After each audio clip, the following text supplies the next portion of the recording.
Up first this evening, Prime Minister Andrew Holness has hit back at critics who have chastised his statement as Thursday's appointment of Justice Brian Sykes as acting Chief Justice. The Prime Minister in his statement seemingly placed Justice Sykes on probation in the role, leading to concerns that the action could risk the independence of the judiciary. But Mr. Holness stood his ground today, defending his action as he faced questions from the media on the matter and telling critics it's about accountability. TVJ's Kirk Wright reports.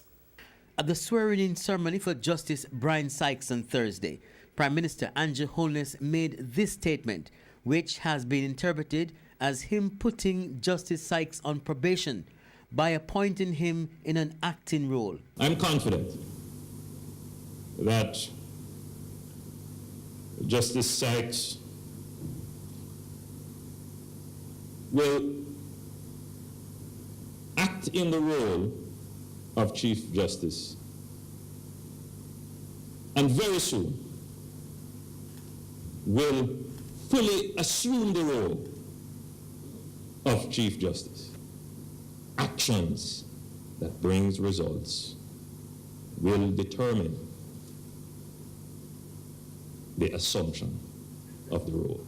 The statement caused raised eyebrows, some even questioning if the statement amounted to a lack of understanding on the Prime Minister's path for the separation of powers and the concept of the judiciary that is independent enough to make a decision without worrying if its members will be replaced by politicians not agreeing with their judgments.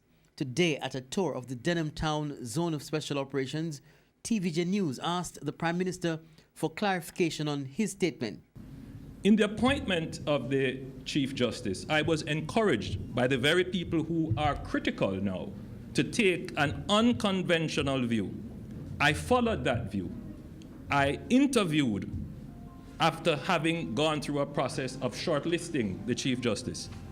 I have never met the person who I've selected as the Chief Justice. I have never had the opportunity to have a conversation with him. I can safely say I do not know him. And I selected someone based upon what is presented on paper as his resume and what I have researched as his work and what I have consulted with his peers. The Prime Minister says Jamaica needs to get rid of the perception that accountability is woefully lacking. He says his statement signals a change from the traditional way of doing things simply because he wants to hold people account for their actions. I am certain that the Chief Justice understands that I am a person who believes in systems of accountability.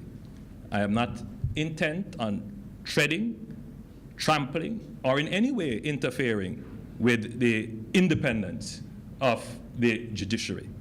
But the judiciary is also accountable for how taxpayers' funds are spent. We want to see an improvement and strengthening in the rule of law and timely justice outcomes, and the Chief Justice will be accountable for this. I can't be any clearer. The Prime Minister said this about those who have raised concern about his statement. Those who want to criticize have the luxury of doing it. I have the luxury of running a country and being accountable to the taxpayers for the results of the systems that we are elected to run. Kirk Wright, TVJ News.